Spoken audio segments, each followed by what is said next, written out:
Good morning students.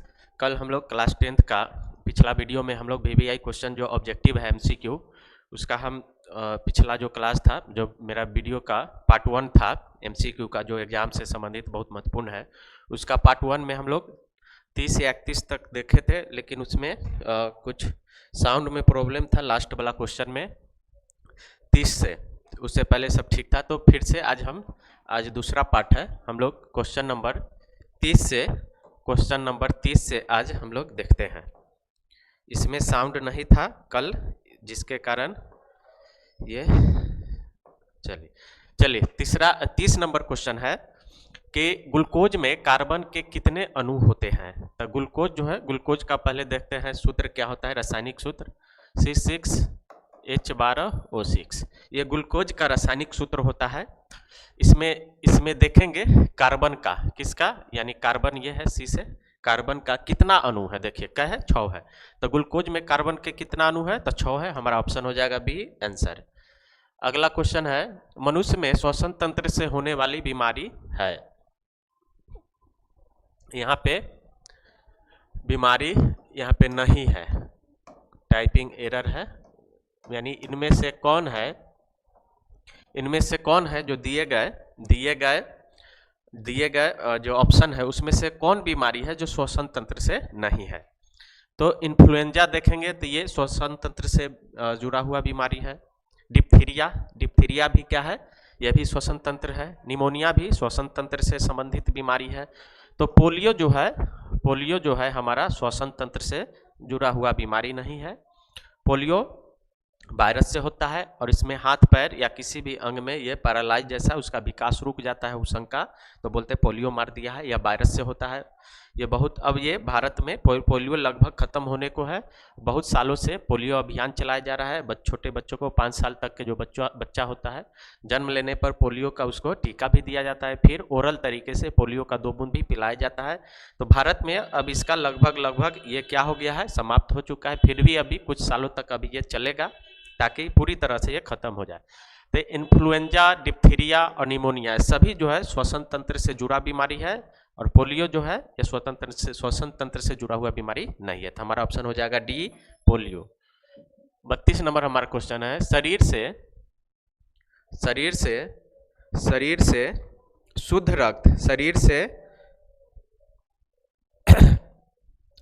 से शुद्ध रक्त को संपूर्ण शरीर में किसके द्वारा पंप किया जाता है। शरीर से शुद्ध रक्त को किसके द्वारा पंप किया जाता है। तो शुद्ध रक्त जो है, पहले अगर हृदय की संरचना देखेंगे हम लोग, तो हृदय जो है 4 कोष्ठों में बटा हुआ है। ये नीलय है, ये आलिंद है, ये भी नीलय है, ये आलिंद है। ये अगर ऐसे खड़ा होंगे, ऐसे मान लीजिए कि हृदय है कुछ इसी तरह सा, तो ये देखिए, ये है बायां, ये है दायां। तो ये होगा बायां नीलय। ये क्या हो गया, बायां नीलय। ये हो गया बायां आलिंद। ये हो गया दाहिना साइड है, ये ऐसे खड़े होंगे तो दाहिना साइड आएगा। तो दाहिना साइड में हो गया दायां नीलय। ये हो गया दायां आलिंद।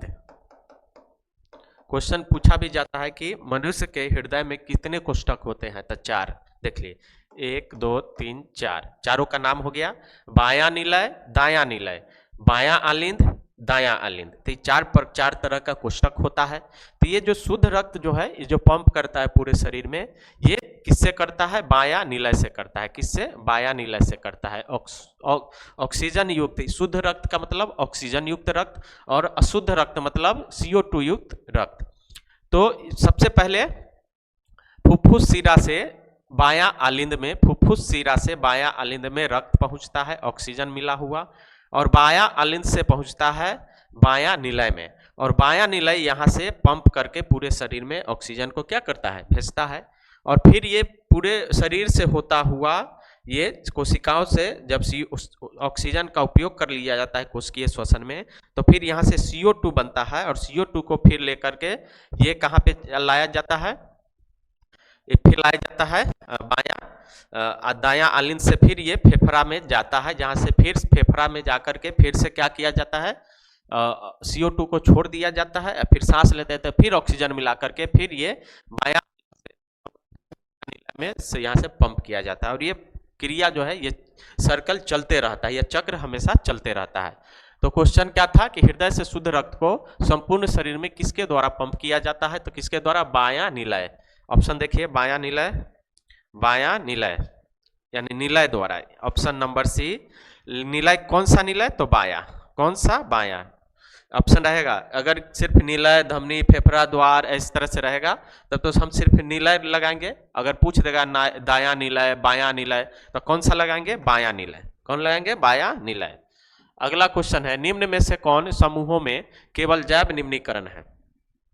जैव निम्नीकरण, जैव निम्नीकरण मतलब जिसका अपघटन हो जाए, जो सड़ गल जाए, जो मिट्टी में सड़ गल के वह खत्म हो जाए, और जैव अनिम्नीकरण जो जिसका अपघटन न हो, जो सड़ता गलता नहीं हो। तो देखते हैं, घास सड़ जाएगा, लकड़ी ये भी सड़ जाएगा, प्लास्टिक ये नहीं सड़ेगा, ये जैव निम्नीकरण नहीं है। लकड़ी सड़ जाएगा, चमड़ा भी सड़ जाएगा, पॉलीथीन ये भी नहीं सड़ेगा, ये जैव अनिम्नीकरण है। केक, घास, लकड़ी ये सड़ जाएगा, जबकि रबर, घास, कागज ये दोनों सड़ेगा, लेकिन रबर नहीं सड़ेगा। तो इस तरह से जैव निम्नीकरण समूह में कौन आएगा, केक, घास और लकड़ी। चलिए अगला है, शुक्राणु का निर्माण कहाँ होता है। शुक्राणु का निर्माण, शुक्राणु का निर्माण कहाँ होता है, तो पहले जानते हैं शुक्राणु एक नर युग्मक है, नर युग्मक है, और ये इसका निर्माण कहाँ होता है, ये गर्भाशय जो स्त्रियों में पाया जाता है, अंडाशय भी स्त्रियों में पाया जाता है, स्त्री केसर पौधे का स्त्री भाग है। तो ये नर युग्मक है, तो ये नर में ही होगा, और नर में कौन सा होता है, क्या पाया जाता है, वृषण। यानी शुक्राणु का निर्माण कहाँ होता है, वृषण में होता है। कहाँ होता है, वृषण में होता है। अगला क्वेश्चन, पत्तियों में गैसों का आदान प्रदान किसके द्वारा होता है। गैसों का आदान प्रदान का मतलब, गैसों का आदान प्रदान का मतलब, अगर ये पत्ती मान ले तो पत्ती में गैस का आदान प्रदान, यानी ये हमको पता है CO2 ये क्या करता है, CO2 ग्रहण करता है और ऑक्सीजन को ये वायुमंडल में छोड़ता है। प्रकाश संश्लेषण की क्रिया के द्वारा CO2 ग्रहण करता है, और प्रकाश संश्लेषण के बाद जो उत्पाद ऑक्सीजन बनता है उसको पत्ती क्या करता है, स्टोमेटा छिद्र के द्वारा वायुमंडल में छोड़ता है। यानी आदान प्रदान, यानी गैसों का आना और गैसों का जाना। तो ये हो गया आदान प्रदान। तो किसके द्वारा होता है, तो ये जो है रंध्र के द्वारा, यानी छिद्र के द्वारा आता है। छिद्र का नाम क्या है, स्टोमेटा। पूछता है पत्तियों में स्थित छिद्र का क्या नाम है, तो क्या होगा, स्टोमेटा। एक प्रकार का रंध्र है, रंध्र का मतलब होता है छिद्र, रंध्र का मतलब छिद्र होता है, रंध्र का मतलब छिद्र होता है। और इसी के द्वारा क्या होता है, वाष्पोत्सर्जन क्रिया भी होती है। वाष्पोत्सर्जन क्रिया भी इसी के द्वारा होता है। किसके द्वारा, स्टोमेटा छिद्र के द्वारा, रंध्र के द्वारा।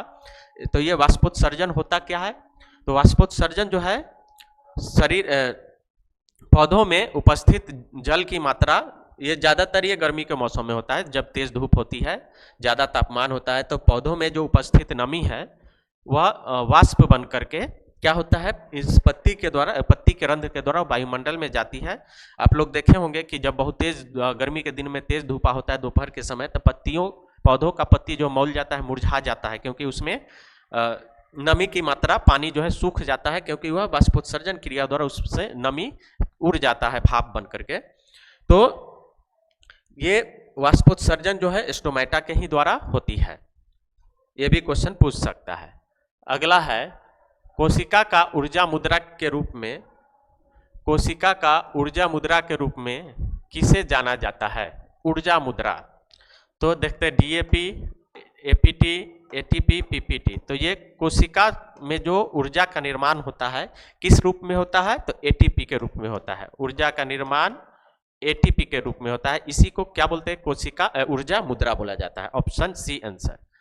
अगला है, निम्न में से कौन अनैच्छिक क्रिया, निम्न में से कौन अनैच्छिक क्रिया है। अनैच्छिक मतलब मेरे बिना इच्छा के होता है। क्या हम बिना इच्छा के देख सकते हैं, नहीं, तो ये अनैच्छिक क्रिया नहीं है।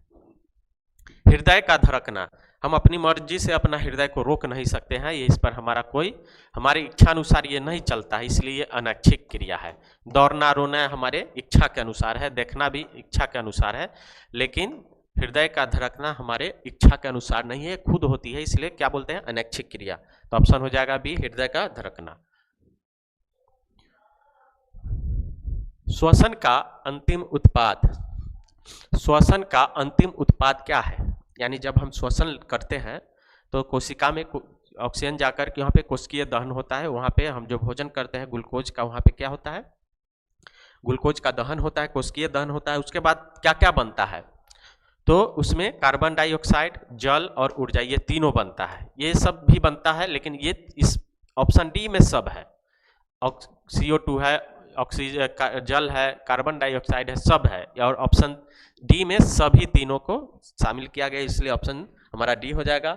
CO2 भी बनता है, जल भी बनता है और ऊर्जा भी बनता है। तो श्वसन का अंतिम उत्पाद क्या हो जाएगा? कार्बन डाइऑक्साइड, जल और ऊर्जा। अगला क्वेश्चन है, लिंग गुणसूत्र का पूर्ण जोड़ा किस में पाया जाता है? तो हम लोग को पता है गुणसूत्र जो है दो प्रकार के पाया जाता है गुणसूत्र, एक होता है X, एक होता है Y, X और Y। तो स्त्रियों में, अगर स्त्री की बात करें तो गुणसूत्र जो है स्त्रियों में एक ही प्रकार का पाया जाता है XX, और पुरुष की बात करें तो पुरुषों में X और Y दोनों गुणसूत्र पाया जाता है। इसलिए ये पूर्ण जोड़ा की बात है, पूर्ण जोड़ा यानी X Y दोनों की बात है, तो किस में पाया जाता है? देखिए तो केवल किस में हो जाएगा? पुरुषों में, केवल पुरुषों में। और यही जो है, यहीं से लिंग का, यहीं से क्या क्या पाए, लिंग का निर्धारण होता है। अगर स्त्री का X गुणसूत्र पुरुष के X गुणसूत्र से अगर निषेचित होता है तो वो क्या होगा, वो जो होने वाला बच्चा है उसका लिंग क्या होगा? वह स्त्री होगा, यानी लड़की होगी। अगर इस स्त्री का X गुणसूत्र पुरुष का Y गुणसूत्र से अगर निषेचित होता है तो होने वाला जो बच्चा हो क्या होगा? पुरुष होगा, यानी लड़का होगा। तो अगर यहाँ देखें, अगर साइंटिफिकली देखें तो लड़का या लड़की होने में ये किसी का किस पे निर्भर करता है? तो पुरुष के Y गुणसूत्र पे। किस पे? Y गुणसूत्र पे। इसमें स्त्रियों का कोई दोष नहीं है, ना पुरुष का भी कोई दोष नहीं है, ये सब सिस्टम है नेचर का कि कौन सा गुणसूत्र किससे निषेचित होता है। इसलिए स्त्रियों को इसके लिए प्रताड़ित करना अच्छा नहीं है।